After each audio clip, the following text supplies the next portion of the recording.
This is our second webinar, the second Citation Labs webinar. We're very excited to be joined today by Ken McGaffin. He is helping Citation Labs now, and of course our clients, with PR. And so we're doing a webinar today on SEO and PR, and how PR can impact your SEO efforts and your link building efforts as well. So we did a survey. We asked you guys for some input, and I hope a lot of our attendees are here. We had about, I think there's about 40, 45 people who signed up for the webinar, and we had about 40 of you guys who submitted your websites for a brainstorm. Ken and I are going to be doing a bit of a brainstorm around each of the, well, not each one, but a few of the select suggestions that you guys gave us. So, and we will be taking questions towards the end as well. So, you know, if you didn't hear, if you still have a specific question about your site or your opportunity, please let us know. We'll try to get to everybody today. We may not be able to, but so today we're going to be led by Ken. Ken's going to be guiding us through how he would approach PR for some of the requests from you guys, some of the examples that you guys asked for input on, and then he and I are going to be discussing a bit about how we would approach a campaign for your website and for certain types of websites that we saw emerge. Ken, will you please take us away? Yeah, well, this is going to be an interactive session, not really scripted.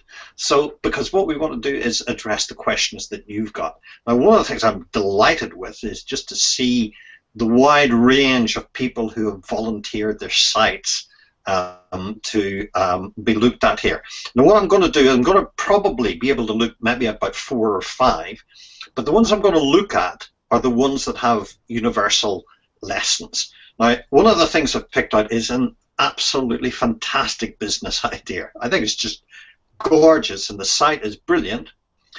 They employ a lot of people, they do well, and some great video on their site, and that's called Adaptainer, I think is how I pronounce it, and it's about making things out of shipping containers. Yeah, brilliant. Love this one. And it's wonderful what they've done on the site. But one of the things that I want to talk about is I think they're probably not getting the PR that they think they deserve. And I'm going to say from a journalist's point of view, what a journalist would see when they come to that site. So we're going to talk about that. And then at the very, very different side of the scale, we're going to look at a business who's just starting up. They haven't even yet got text in their web pages yet. It's still that old Latin phrases that are there, and that doesn't matter. Well, yeah, it's difficult, but you can still get coverage even if you haven't got your site finished or you haven't got your product live. And I'm going to give you an example of how I did that earlier on this year for a recruitment company. And it was a fabulous result that we got, yet we didn't actually have the product ready. And we'll talk about that. The other couple of things that I want to talk about are what I would call lead generation sites, where we've got different types of tradesmen, like a lawn care, for instance, those types of things. And I want to just look at some of the things that those sites can do to get publicity. It's difficult again, but what you need is a little bit of cleverness. So we're going to really look at those, and I'm going to talk directly. And again, if the owners of those businesses are there, you've got a bit of a bonus, I hope, but certainly then ask your questions as you can. Yeah, now, folks, I'm sorry, Ken, I'm sorry to interrupt. Just wanted to let you guys know, our listeners know, that there should be a sidebar on the Hangout where you can submit your questions, and Megan will be helping us get those questions to us, sort of sort them and pop them over to Ken and I. So if you would look on the right side nav, if you don't see anything or it's not showing up or you prefer to email, you could email Megan MEGAN at citationlabs.com, CITATIONLABS.com. Right. Okay. Now, what I'm going to then just talk about is, Garrett, we did that article last week. Yes. And that article was specially designed for you because you're a systems person. I am. You like to have those templates to follow. And link building SEO, that's often the case. And so what I wanted to just emphasize the importance of that. Because you read any media, and if you have a look at that article, I picked out 6 archetypes, 6 types of stories that regularly occur. And if you can follow those models, then you do a number of things. First of all, it's going to be a reasonable news story if you follow the template. Secondly, the journalist is going to recognize the model. Thirdly, it's going to be dead easy for them to write it because it's something they do every day, and they can do it so easily. And the fourth thing is using these types of models get you coverage. They put you in the right frame of mind. There's a lot of us might think that, you know, gosh, we deserve coverage. We're working really hard. We've got great products. But it doesn't matter. What matters is the story that you tell to a journalist. And the way I like to think about it is you've almost got to do the journalist's job for them. You write the story for them. So that means you get to understand what their audience is. You get to understand what their publication is all about and their editorial stance. And then you write the story for them and you give it to them. I thought you would like this. And of course, if I've done my work well, they're going to say, yeah, we could use that. And with the pressure people are under, if you've done a story for them where they don't have to do too much work, then your chances of getting coverage go through the roof. So that's the thing to remember. Get to understand what those archetypal stories are, and then apply them to your own business. When you do that, you really up your chances of success. No, I love this, Ken. I love the story archetypes you proposed, and I just my brain instantly goes to you know, topical. Let's say in the health vertical or in the fashion vertical, for example. Are these stories typically applicable across sort of beats or categories of coverage, or would there be different? Could there be different ones? Absolutely. Well, you know, I think they go right across. I'm going to pick out one. Now today, I also spent half an hour, like I did last week, and I'll be putting an article into you next week, Gareth, with these examples. So I looked at the news today to see what I could get. I should have plugged my phone out.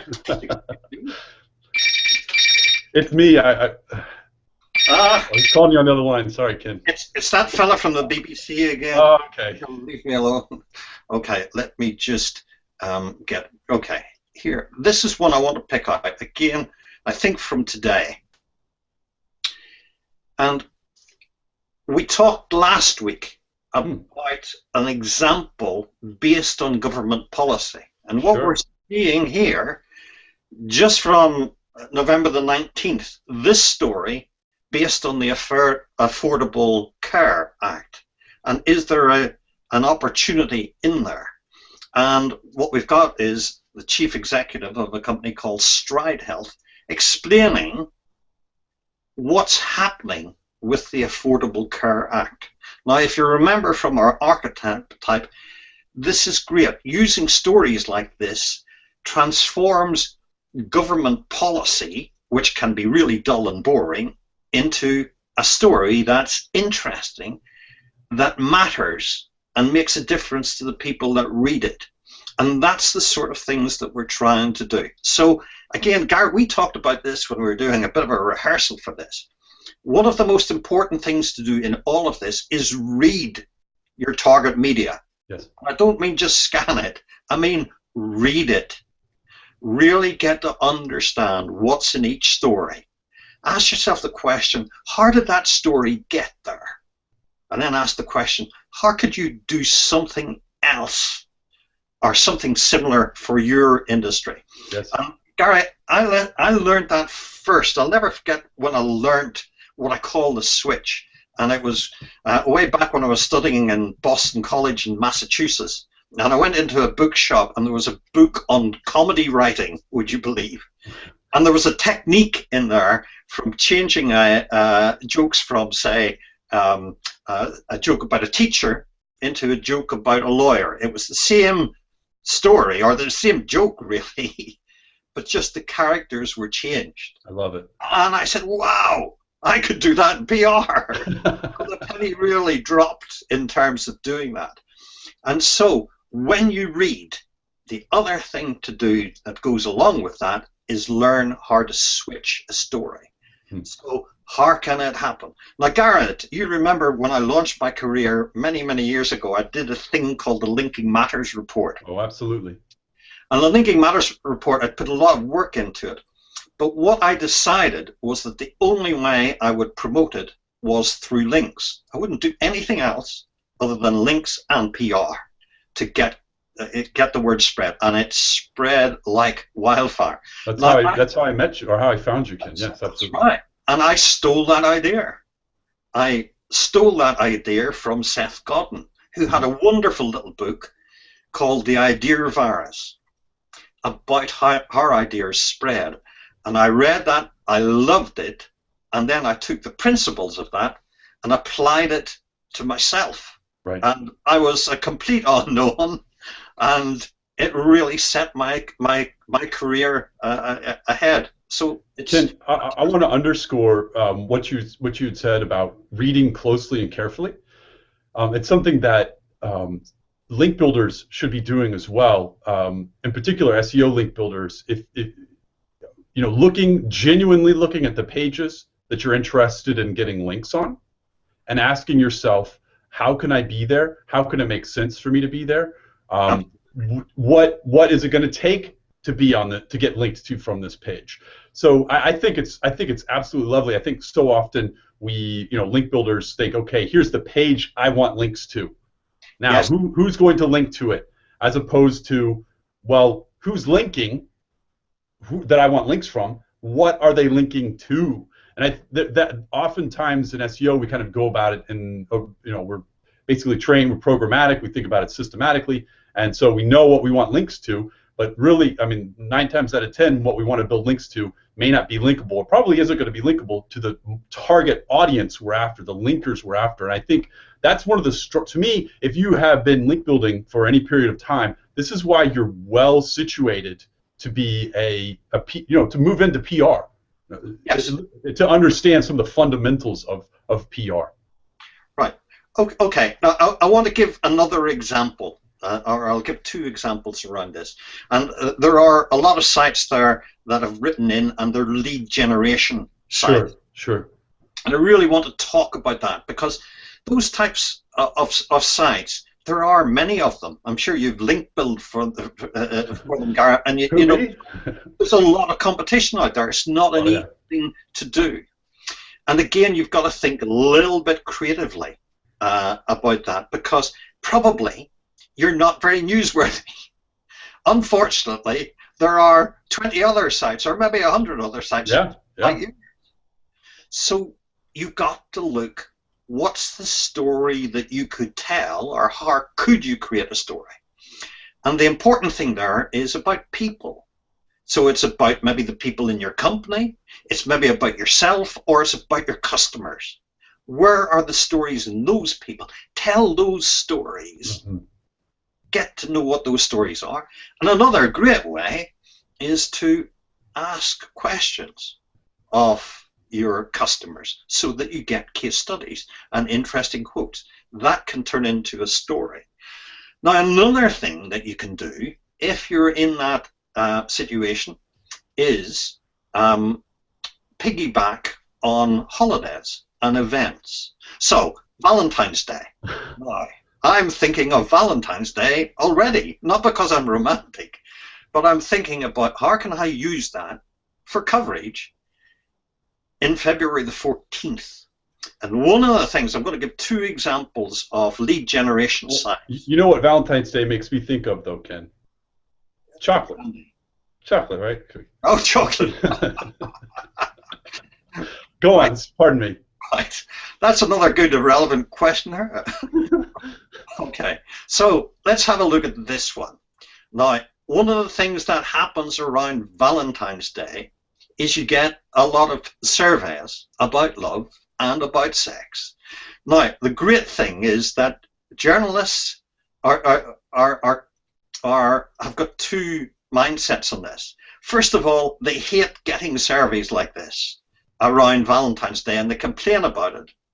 But the great thing is they love writing about it. Mm-hmm. Even though they complain about it, they love writing about it. Let me just get you an example here. And here's about an home improvements lead generation site. And what they did was a survey of their customers. And of course, they asked questions about which would you prefer. And they found that people preferred home improvements to sex.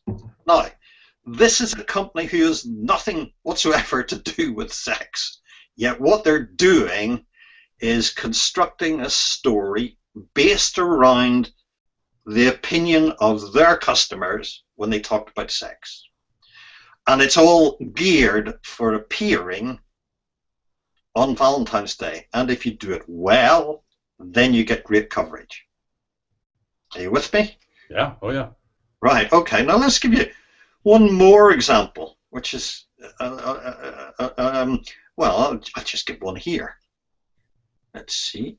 Oh, whoops, what's that? Sorry, guys. Here we are. You can see this one now. So, women who ride motorcycles? Pardon? Women who ride motorcycles? Yes. Yeah. Well, it's the same thing. A Valentine's story that came out by Harley Davidson. And they wrote a story about how people who ride motorcycles feel good about themselves. And again, it's a story. It got coverage in the Los Angeles Times. Now, they didn't say, hey, we've got the greatest motorbikes out, or here's a new model, etc., etc. That will get them appeal, perhaps, in their little niche. But when they do a story like this, they really broaden it out. And again, I think that is very important. And this is lovely also because I'm sure they want to affect the brand and the brand awareness around women and how they feel more sexy on motorcycles. Yes. And that's got it. That's going to drive sales for them. Yes. It's amazing. It's just stunning and amazing stuff because it's, again, there's an incredible link there, that can occur. But goodness gracious, it also pushes their brand out in a very positive way. Yes, and this is the part to it. Now, this is the last time I'm going to mention sex in this hangout, and it again is from another lead generation site, Glassdoor.com, the world's most transparent career community. And again, they did a survey. 10% of people have had sex in the office. Now, the point about this is nobody really believes this stuff. Well, very few people really believe it. The journalists don't believe it. The people who are writing don't believe it. But in a cynical way, this makes good copy. And so it's one of the things that I came from very much a non-profit background, and that's where I did the most of my early PR and stuff. And we were very ethical about what we did. And then as I broadened out into the business area, and you look at these sorts of opportunities, you say, that is clever in terms of the way that they grab that information.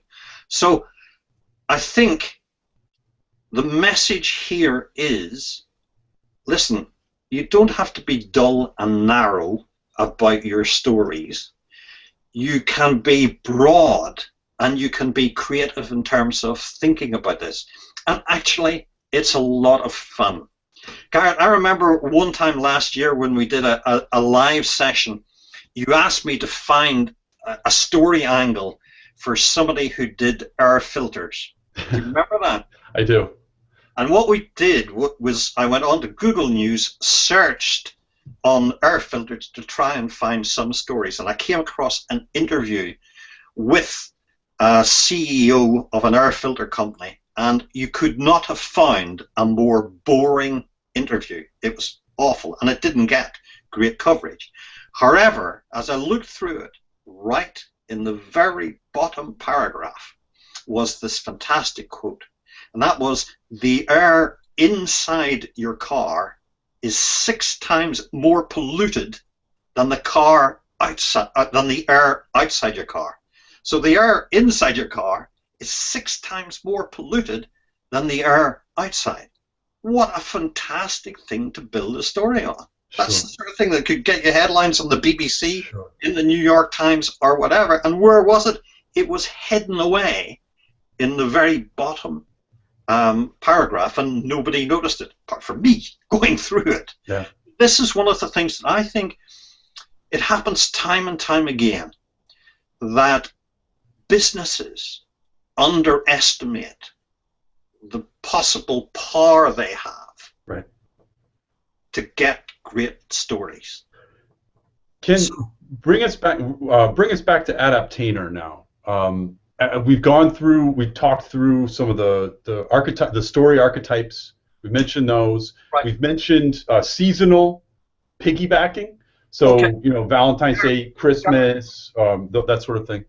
Right. I just want to take a question that's come in here. Sure. About Rand Fiskin tossed last week about building content like this for link building, and how it has to be at least somewhat related to your topic area because of Google's advances. Absolutely true. Absolutely true.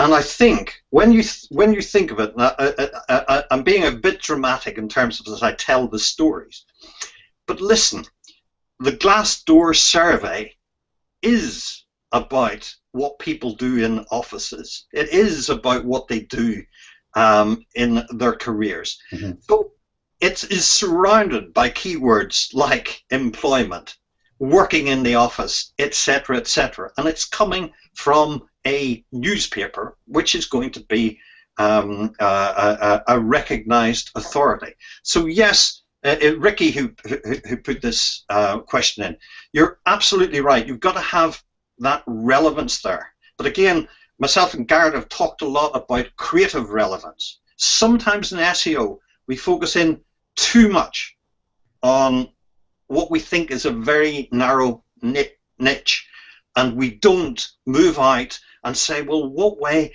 can this be relevant to other groups of people? And if you can make a link like that, then your story is going to be great. Brilliant. Yes, that's making that leap. I think we talked about that quite a lot on our last webinar when I talked about some of the core verticals of linkability and human concern that we've discovered and that we create content around commonly. So I always go back to stuff like healthcare, stuff like societal ills and ailments, homelessness, that sort of thing. Some of the darker things, but these are certainly the areas where massive numbers of links pages exist. Certainly you can't necessarily, not everyone is relevant to homelessness or it can really help with it. But if you understand and know where the kind of the core areas of where links come from on the internet, ultimately the topics to which people link commonly, then and you can create relevance between that and your business, then that's where links happen. And I think there's a fairly similar. I think there's a fairly strong similarity between that and what Ken's discussing today. Right. Okay. And I think of all the things that I'm talking, there always is a link in terms of a logical link as well as a physical link. Okay. And to illustrate that, here's a story I got again, I think from the Boston Globe just yesterday morning when I was doing the research for this, and it's about a museum which was burying a time capsule to be opened, I think, 100 years from now. And what they did was they asked local people and local businesses to suggest things that should be put into this time capsule. And I've just highlighted one here from Mike's Pastry Shop, which was the cardboard box that he delivered his products in. Now, he volunteered, which is a great thing to do when people are looking for stories like this. Do volunteer, do involve yourself. And is it relevant? Yes, it is relevant, because the article's talking about iconic things in Boston life and giving an example. And Mike's Pastry Shop, I don't know it, but I reckon local people must think it's pretty good, else they wouldn't have been featured in that. And so the point I would say is there are stories like this all about. They happen every day. I'm able to find these examples in just a few minutes' work. So it's going on all the time, and you can get these stories. So a simple thing like Mike's Pastry Shop. We talked about the lead generation sites. These are all fabulous things. Now, here's another thing that I want to talk about, because I think a few of the businesses that came in were startup businesses. And sometimes when you're a startup, you don't have any links at all, and you don't have much contact. How can you get coverage? And this happened with a recruitment software company that I was working with earlier on. And they didn't really have a story to tell. Their product wasn't ready. And I was scratching my head thinking what I could do. And what they do is they do video recruitment. And this is about Mother's Day earlier on this year. And there was a viral video. It got about 3.5 million shares on YouTube around Mother's Day. And if you search for it, the world's worst job. And what it is, without saying it was a job for a mother, they described what a mother did and put an ad in the local job centre and then interviewed people by video, those people who replied. Now, it was hugely funny. People loved it because, of course, there was no real job. These poor people were coming along to sign up for a job, and they were then subjected to this video interview, and then their terrible realization that this was a setup then became part of a viral video that was seen by 3.5 million people. So when I thought of this, I thought, how would those people feel? If somebody had done that to me, how would I have felt? And I said, gosh, I'd feel really angry. And so it suddenly came to me what I would do for my recruitment company. And what we did was an opinion piece.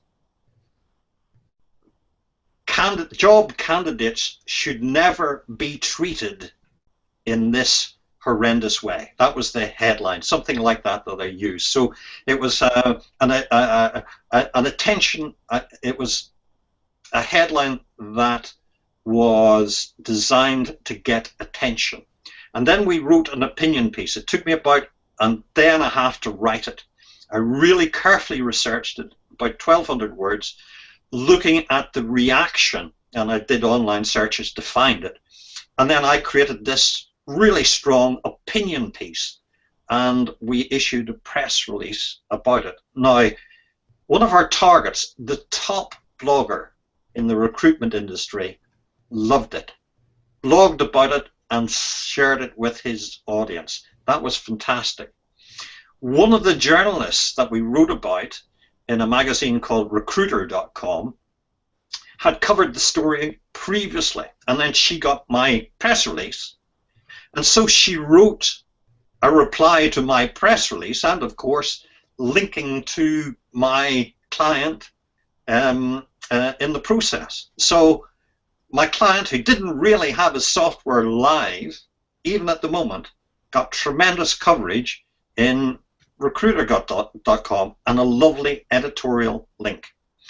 So just because you're not yet started, it doesn't mean that you can't get coverage. Right. Because people are interesting. Your opinions are interesting. But you only get somewhere if you've got strong opinions, and you've got to communicate those strong opinions, and that's what will draw attention from a business. Now, I'm going to pick out another business here, and it's a consultancy called Response Mine. So it's a consultancy business, really nice site, and they do one of the things that I really think is important. And I'm going to give a few tips in terms of how they could do it better. Right, okay, and Brett has asked a very good question here. Are there proven templates like these that can be used? I've written a few, Brett, and I'll also give you a document with 45 of them in it. So just give Garrett your email address and I'll send you a copy of that. All of these templates, they're just really templates that I've put together from working with journalists over, I've 25 years experience in terms of doing this. So, and I've created them because that's easy, but I'll send you that copy, and if anybody else wants it, just send it over, or send their email address in, and I'd be very happy to share that. But this is one that I've written about before, and it's very important. And on the site, what they do is they write about their core values. Now, this is really important. It's your core values that differentiate you from everybody else out there. So if you're good about writing about your core values and passionate about it, that will come across. Now, I didn't think the business did it particularly well. It was great to see it, but here's my template, Brett, and this is a simple one. Again, I can send you this to do that. Here's what I like to do with a PR company or a PR client as soon as we meet is let's look at what your core values are. And I'll look for a list of 6 to 10 that make you different, that make you stand out, that are about the way that you want to do business. So Patagonia.com is really interested in the environment. They want to promote lack of waste. They want to promote sustainability. Those are in their core values. Warby Parker, the spectacle people, they want to create a free pair of glasses for everyone that's bought in the States. It's a great idea, and they've got a great way of doing business. So come up with your list of 6 things, and here's what to do. Test them. Do those really stand out about your business, or could you cut and paste them into any type of business? And some people make that mistake. They just cut and paste statements that don't really mean enough. You've got to have something that you're passionate about. Like in terms of PR, I'm passionate that every company, every business has a story to tell. There is no doubt about that. And that comes across in the work that I do. So anyway, here's what I do with a spreadsheet. It's got 3 columns in it. The first is the core statement. This is what I believe about business. And in my business, I believe that there's such a fantastic PR opportunity for businesses that they don't quite know how to do it, but if they learn how to do it, then it's brilliant. The second column is a soundbite that then represents that. A soundbite is something that a journalist could just say, oh, that sounds good, I'll just use that in the article. And so my soundbite for that core value that I've got is every business has a story to tell. So that encapsulates my approach, and it's something that I can put into articles, or a journalist can quote me. McGaffin said, every business has a story to tell. So that soundbite is really important. And then the next thing there is then that you produce a piece of web content that backs that up. So an article like I did last week with the online PR article and all of those examples, that fits together. So those three things, my core business principle is that really any business, any organization can do PR. The soundbite that I'll use with reporters is everyone's got a story to tell, and then the article that backs that up. Now, the reason for having that article to back it up is, well, it's repurposing content for one thing, and it's a great thing to do.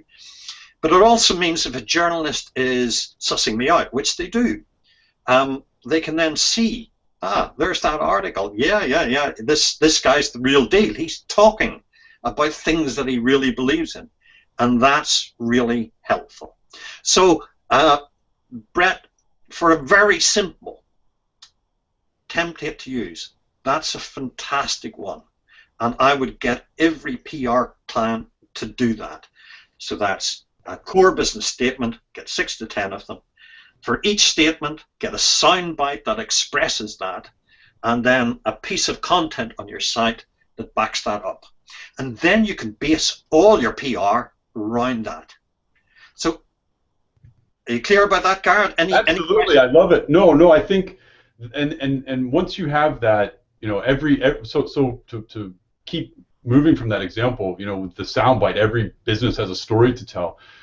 I immediately start thinking about linkable content, Ken, and who Citation Labs has traditionally specialized in building links from, resource pages, curated resource pages we promote to librarians, to webmasters who are passionate and concerned about a specific vertical.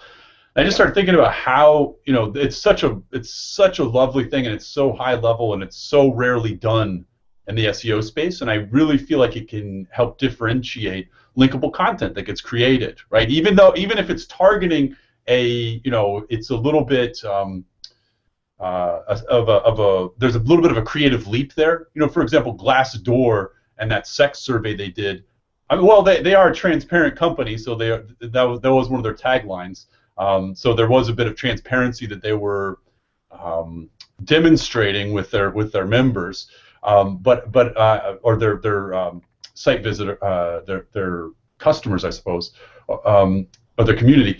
So there is, I can see somewhat of I can see some of that driving content ideation, but it's really exciting to have to even be thinking, because so often what we've done for clients, and oftentimes what is suggested and recommended in the link building space, is you simply are sort of bolting on.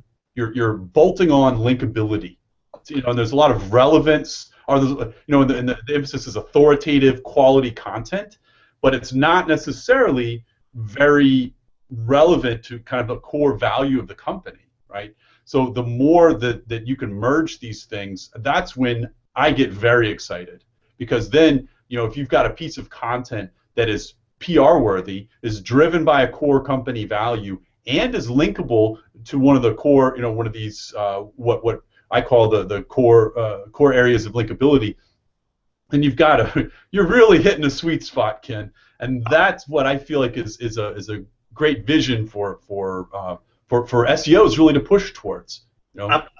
Absolutely, and I think that is really important. So once you've got those core values, and your soundbite, and the piece of content that backs it up, these are the most important things to your business. And you've just created content around it. Now, every content that you create in the future can then refer to that. Right. Because you've got your messages there that you want to drive home, that you want to get across. So, gosh, that saves time. And if you're working with outside people, be they link builders or PR companies or whatever, that really helps. So I'm going to give another template example, and maybe we'll put these resources on your site next week, Garrett. Lovely. One of the things I do is I plan 12 months in advance. Really important to do that. And I'll paraphrase. What I try to do is have one major story per month. That's what I'm looking for. And so I've got a blank spreadsheet with 12 columns in it representing each month. I first write down, in the 12 months ahead, the industry events that I can piggyback on. So if it's American Chocolate Week in March, I want to know that if I'm I'm a chocolate site, and I'll maybe want to create some content around that.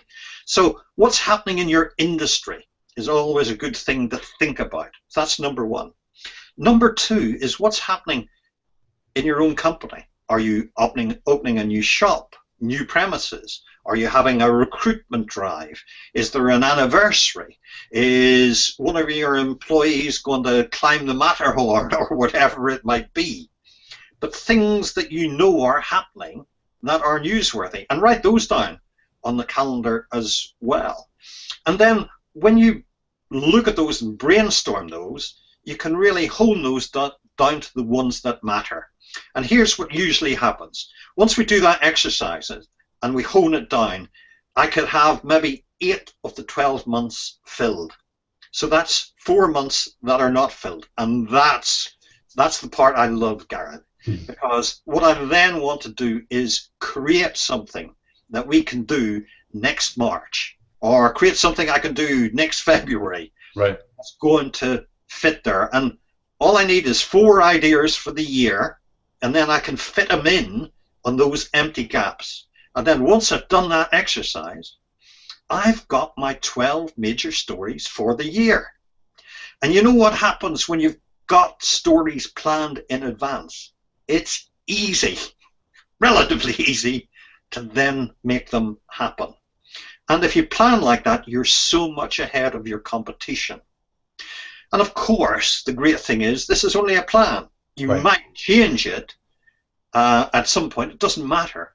But the fact that you have a plan and you've thought through 12 stories, that's fantastic for you.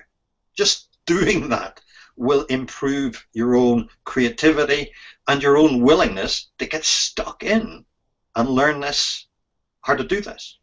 Now, I'm going to give one more great tip here, and it's about, here's another core value that I have, and I'll give you the soundbite too. The first core value I had is, listen, you don't need to know members of the media before you start. You can jump in there. Most people in the PR industry, myself included, are just like people in the SEO industry. We're self-taught. We learned how to do this stuff.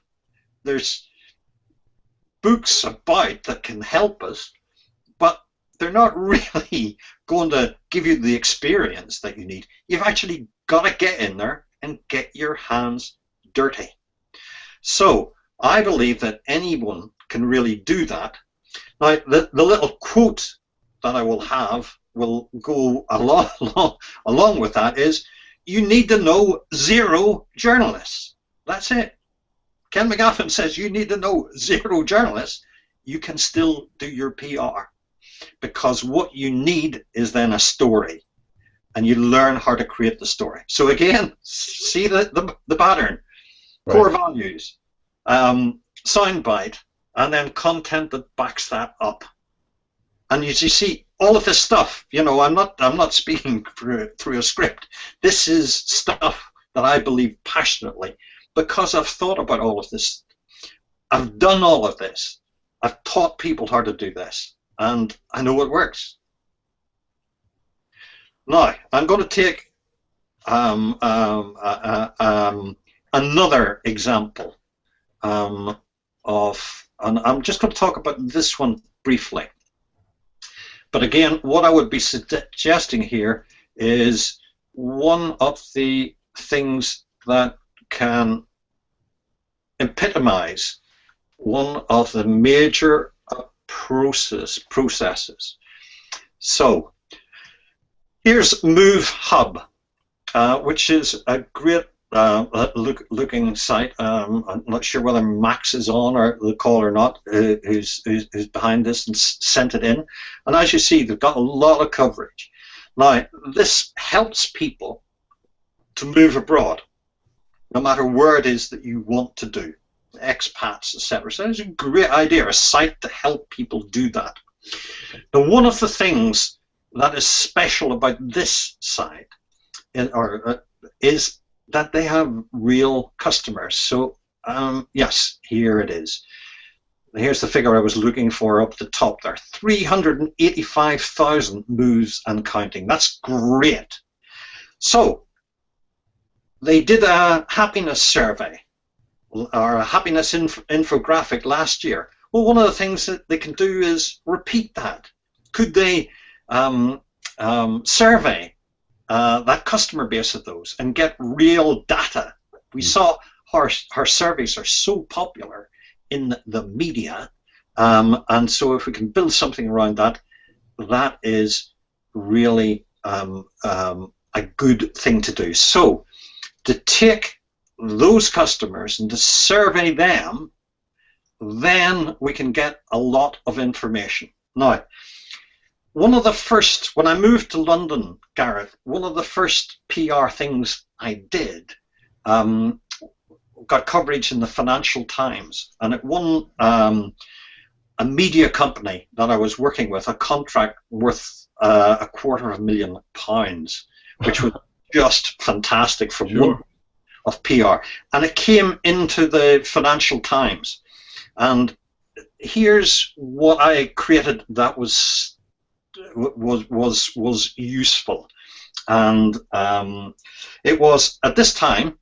When I moved to London, the multimedia industry was in its early days, and there wasn't really a lot of information about who was looking for multimedia people, what they were, etc., etc.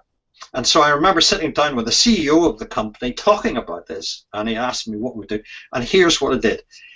They had on their books over 200 live customer inquiries, and so this was daft, Garrett. This is really daft.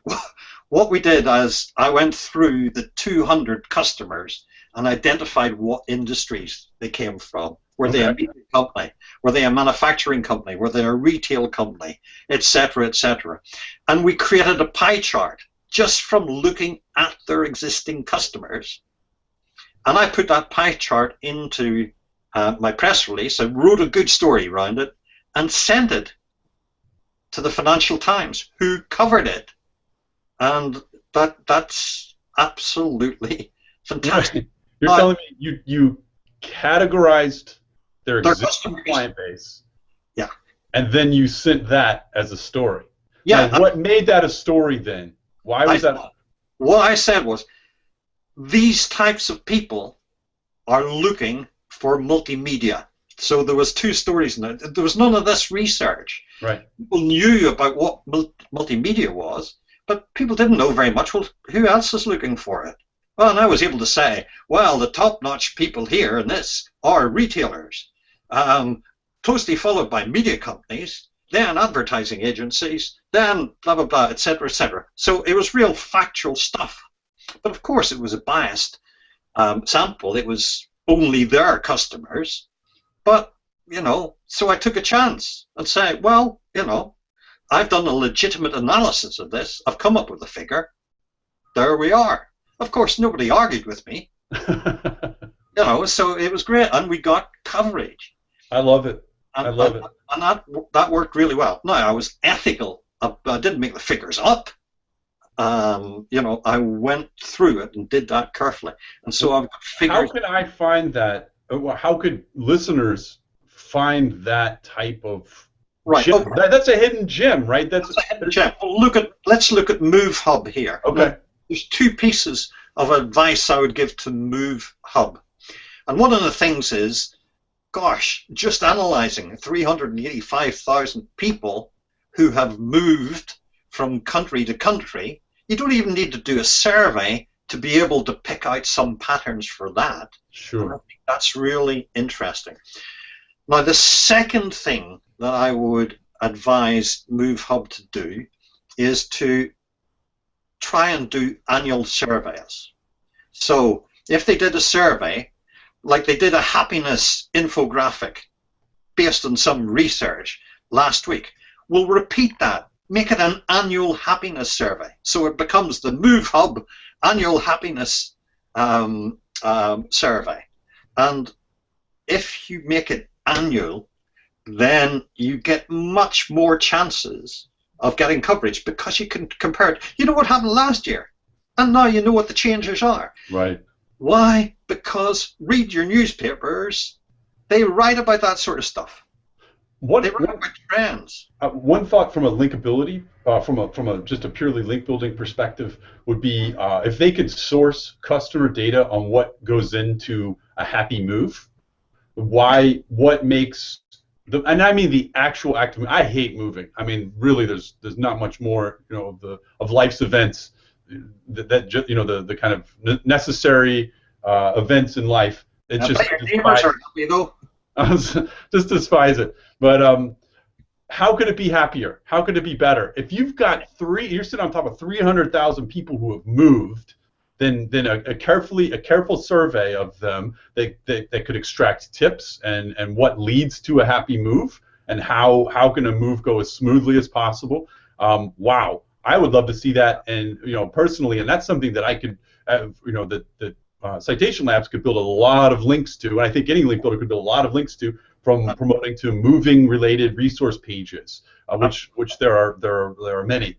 So that's just a thought off the top of my head. And Ken, that's something that could be a PR sort of, you could get a PR push for that too as well, right? Absolutely. No, I'm a firm believer that PR and link building go hand in hand. Mm-hmm. They really feed off each other and they work. Mm-hmm. A lot of the raw material that they both use is mutually supporting, mutually beneficial. So sure. I think it's a great mix. But the point is to people, look at your own customer base. You have a unique customer base, therefore you've got unique information, and you can use it to create unique content. That's number one. And the second thing is think of it seasonally or annually. Create a time scale, not just one survey, but an annual survey. Mm-hmm. Or not just a January survey or a spring survey or a winter survey. Do those sorts of things, because it's that change over time that then makes it story. Now, there's I'm just going to take a little question here because I think it's really interesting. Can you elaborate on what these stories may be? Or can you tell if brand news qualifies as a story? Right, okay, to piggyback off certain events to develop a newsworthy story. Okay, I'm going to give an example of piggybacking. And one of the things that you want to look at is sort of event days or awareness days. So here in the UK, was quite a few years back, they had Health and Safety at Work Week. And it was about European legislation. And I read it on behalf of my client, and I saw there was one piece of legislation that was changing that nobody had really understood, and yet I thought it was very significant. So we did a quick telephone survey, we did it in one day, of 50 small businesses and asked them, did they know about this and what did they think about it? Just 2 questions or something like that. And we then produced a news story out of that. I had all the research done and ready to go, and I was going to release that on National Health and Safety at Work Week. And then what happened was that the BBC broke their story, their coverage, a week early. So I was sitting at home watching breakfast TV, and the BBC came on and told this story about National Health and Safety at Work Week, how it was happening next week, and lots of stuff about it. So you could have said, right, oh gosh, that's it gone. There's my media opportunity gone. But no, it actually brought my media opportunity forward, because here's what I did. I phoned my client at 6:30 in the morning and said, listen, I think I've got a story for today. Have I your permission to phone the BBC? And what I did was I phoned the BBC in Ireland, and I said, listen, I've just seen that piece on the television at about 6 o'clock this morning. I can give you the local version on that because we've just completed research of 50 small companies. and I can have the CEO of the company in with you in the next hour. Hey, no problem at all. So I got the CEO in, we got coverage on the radio that morning, and then, because media listens to media, we were picked up by 2 television stations who then covered the story on the evening news. So what had grown from just a little piece of research that was prepared for the week ahead, the BBC jumped the gun, and then we were quick enough to act, and we got a local angle. Because that's often what happens. Particularly, I would presume it's the same in the States, where there's different large franchises in different areas. And so if there's a big national story, it's really quite easy to then give the local version of that, as long as you're quick. Love it. So, again, so events like that, you can plan ahead. And I think if you search online for awareness days, I think it's awarenessdays.com or whatever, will tell you those events in advance. And it's a great thing to piggyback on. Why? Because the media is geared up to write about it on those particular times. Another example is National Coffee Day in the States. Dunkin' Donuts, I think, last year did a terrific story on that. So this is all about trying to think, what is a story? You know, it's not something that we make up. It's something that people enjoy reading about, and a journalist enjoys writing. So if you can get a journalist excited, oh, I didn't know that. Hey, my readers are going to love that. Oh, gosh, that's a good angle. Then you've got lots and lots and lots of opportunity. So if you want to have more templates, well, grab your own. You know, just carefully read the newspapers like I do for half an hour in the morning, and you will see the same pattern. Do that for a week, and you'll have lots of templates to follow, and then you can make it work for you.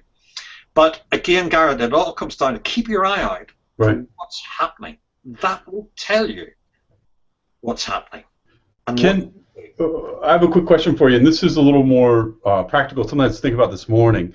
Now, you mentioned the case of the Boston pastry shop. Yes.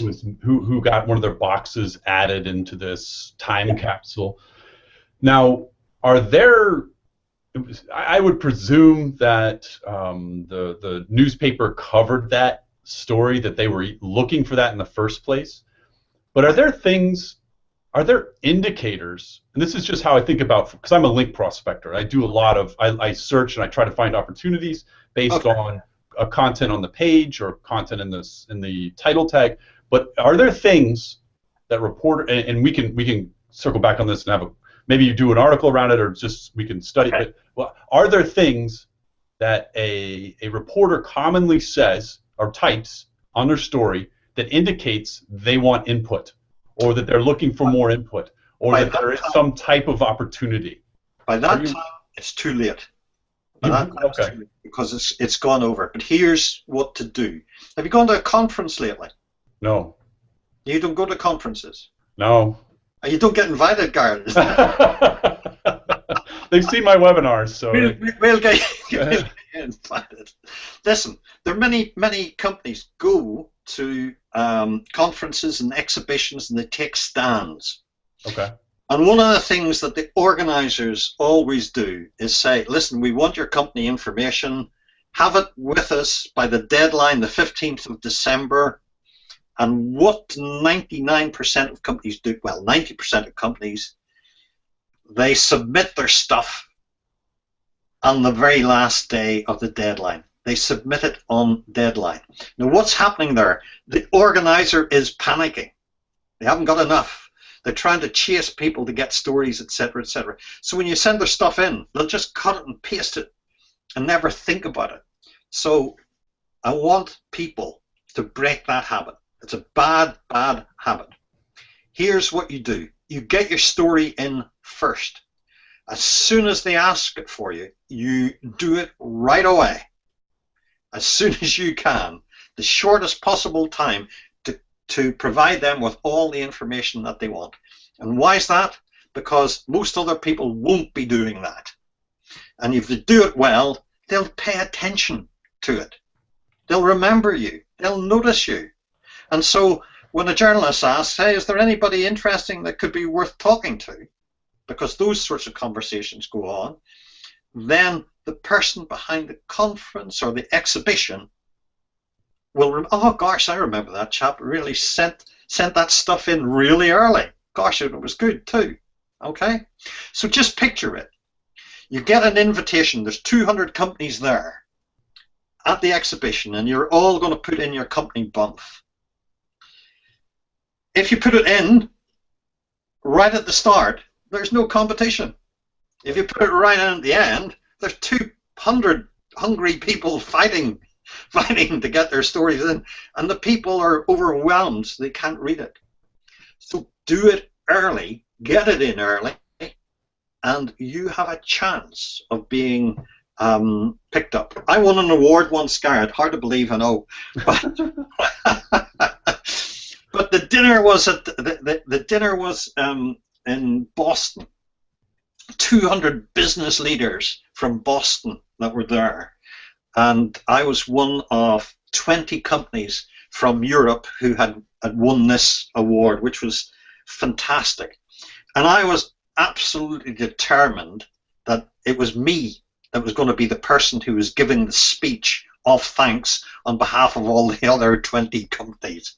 How did I do it? I volunteered. I put real hard work into creating a brilliant speech, though I say so myself. But I really grabbed that opportunity by volunteering and saying, wow, I'd love to do this. I could do this. How does this sound? Wow, that's great. Brilliant. And I got the gig. And it was fantastic to stand up in front of those 200 people in Boston. And I got lots and lots and lots of contact afterwards, and people remembered who I was. So it's really important to hammer that as well, to do those sorts of things. Mm-hmm. My trick, the trick that I would want to turn for that is finding those, and I know there's Haro and that sort of thing, but finding those types of opportunities before they are before it's too late. And I'm wondering if there are specific queries that you could run in Google to search for these types of things. Now I know there's from a guest posting angle, you can look for certain footprints that indicate that a website is open to guest posts. But I'd be curious about, from a news perspective, are there news sites that are commonly open to tips? And if you could sort of, and this is just me thinking like a link builder who sends lots of link requests. Okay, you've got to stop thinking about Google. You really stop it. You're joking, right? Stop it. No, stop. Listen, there are just tremendous opportunities out there. You'll not find them on Google. One of the things to do is look at your target publications, and then search if they've got an editorial calendar. Lots and lots and lots of journals have editorial calendars. The Financial Times, for instance, has an editorial calendar, so you can see what they're going to be writing about. That's free. So when you've got your target, look at those. That's one of the things to go. We've talked about Help a Reporter. And Help a Reporter, Haro is called, it's a great way to start building relationships with journalists, but it's a great way to collect the names of outlets and journalists. And I don't want to put down Haro because I use it, and it's a great way of getting editorial links. But one of the problems is you're probably in there with 4, 5, 6, or 20 other businesses. So It's not really enough about you as a business. So it's a first stage piece of editorial coverage, and I think you've got to move on from that pretty quickly to make it work. Ken, one other question I have, and this might be another article or another even webinar, but just sort of what kind of constitutes a relationship with the journalists? Because a lot of times people talk about building relationships and the importance of building relationships with journalists and bloggers and that sort of thing. But from your perspective, what works? I mean, what is that? Because obviously there's an exchange going on, right? They know you want coverage. You know that they want X, which is, you know, to entertain their audience or to inform their audience or engage their audience in some way. So there is an exchange that is built around this relationship. But Yep. what are we really talking about when we talk about building a relationship with the reporter? Oh, okay. Because there's one of the things here. I'll give you an example because it comes from a marketing consultancy down in California, Maternal Instincts, and a woman called Kat Gordon. And I was talking to Kat about this particularly. Now, she got coverage and a link from Inc. magazine. Okay. Through a story with Jeff Hayden. And it all started because she sent him an email politely pointing out that he wasn't using Twitter properly, that he wasn't really engaging with his audience. And she gave him a couple of nice suggestions in terms of doing that. And so one thing led to another, and then he rang her and got talking to her. And blah, blah, blah, etc., etc. She got a little quote in. And then she said, and while you're on, Jeff, can I tell you a little bit about my company and why so many companies market to women in the wrong way? And again, Jeff listened to her and then wrote a whole feature in Inc. magazine about her business.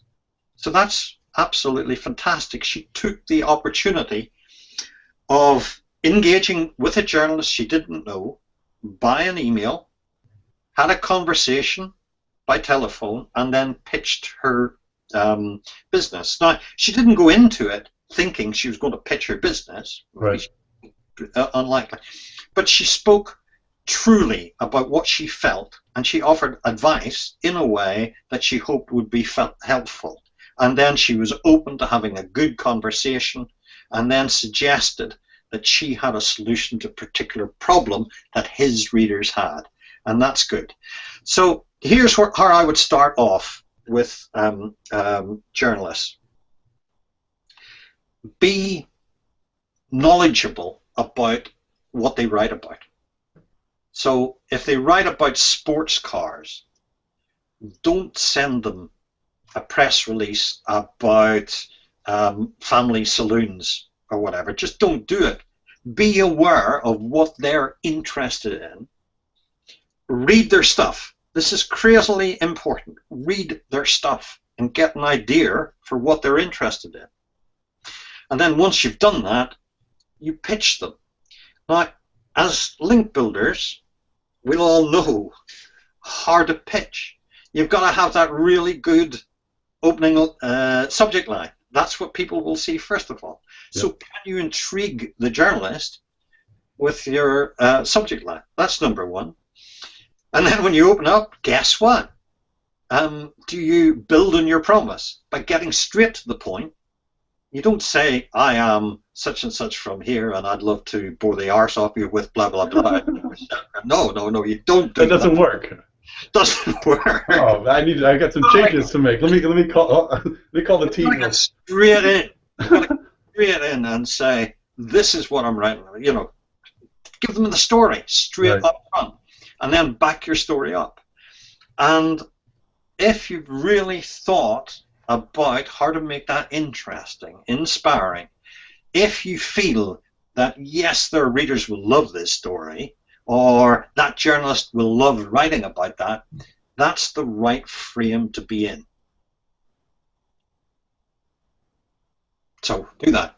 Okay. So you wouldn't advise that we scrape Twitter and find journalists, let's say 10, 15,000 of them, and then email them all and tell them they're using Twitter wrong, and try to grow from there?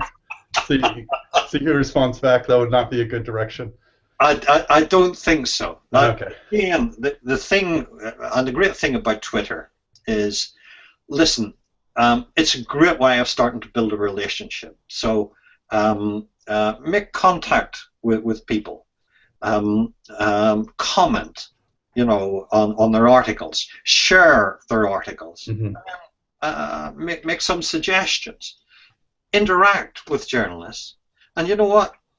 Some journalists do send out requests on Twitter. Any of my followers know about such and such. Anybody have an opinion of this? That happens. But you can't go into it in true scraping mode and hoping you're going to get something out of that. You won't. You've got to spend time reading, building those relationships. It works. Well, so we're about an hour, a bit over an hour.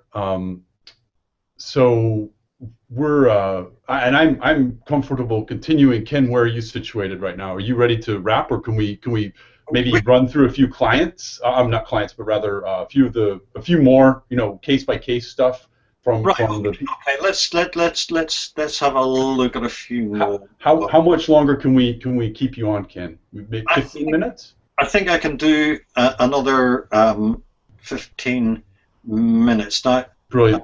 One of the things that I wanted to look at, there's another story here. Yes, so it's a great one here called Green Path. Now, again, one of the Green Path is a credit counseling and debt management non-profit, and it actually helps by solving people's problems. Now, one of the things about this is, as a non-profit, you can speak of these things in ways that commercial companies can't. So you do have an advantage. And I did 10 years doing marketing and PR for non-profits. So it's something that I've done a lot of. And I think it's great. And one of the stories that I picked up from their site is 55 new employees in Michigan this year, I think was the story. And I think, all of that is good potential stuff, but it's not enough. And I then looked at a link profile and where they'd been covered in a site called metromedia.com, and I'm sure they're disappointed with it because it is hugely predictable what is being said. It's not newsworthy. You've got to create something that's newsworthy. Now, I'll give you a non-profit example, and it's one that I created, and it was a workshop based on the idea of goodwill in the States, where people donated furniture. That furniture was refurbished and then delivered to needy people. So in the non-profit I was working with, we created a thing called the Restyle Shop. And what we did instead of giving the furniture away was we sold it and then plowed all the money back into the work of the charity. But of course this was unheard of. But it was brilliant. We employed over 55 ex-offenders in that place. And most of them were homeless when they came to us the first time. And we could employ them for a year. And for the first time in their lives, they had a wage packet at the end of Friday. So we got all the furniture donated. We paid them a living wage to refurbish that furniture. And then we sold all the products. And the profits went to charity. Now, that was great. So that worked well.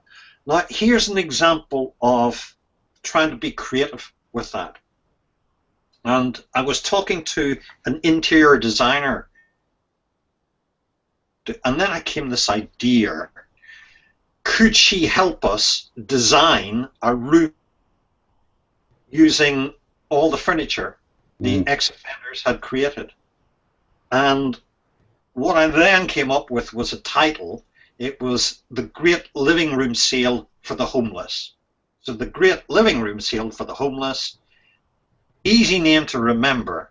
And what it was in the shop we created this mock room, which she designed for free, and we got over 50 companies, local companies, to donate pieces to that shop. Mm. And boy, it was on display for a week, and then everything was auctioned off at the end of the week. Now that was tremendous for all the guys in the workshop because it looked so good. It was tremendous for the members of the public because, wow, it was a great design. It was great for the companies who got involved because they felt good. And wow, it was great for publicity because, again, we had 2 television channels, we had radio coverage throughout the final day, we had the auction covered live. It was brilliant. So it's turning what you do into a real event. I'm going to give you one more non-profit idea that I did, and this is about putting different things together. And I was doing some pro bono work for Childcare Northern Ireland way back, a non-profit in Northern Ireland.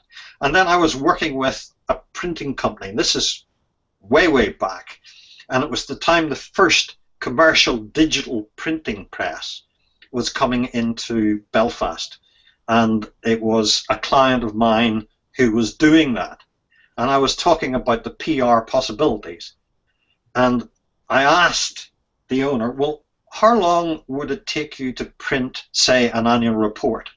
And he said, we could do that in a day. And of course, back then that was amazing. I said, really? Wow. And then what I did was I put my childcare organization together with the printer. And what we agreed to do was publish their annual report on their printing press, but it had to be done in 24 hours. So we had a race, if you like.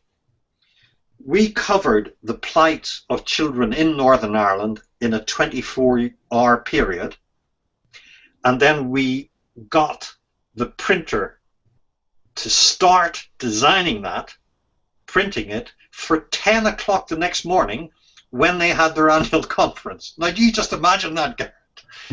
The pressure on them. So I was there right throughout the night, a television crews doing it. I had to have the thing for the press conference at 10 o'clock.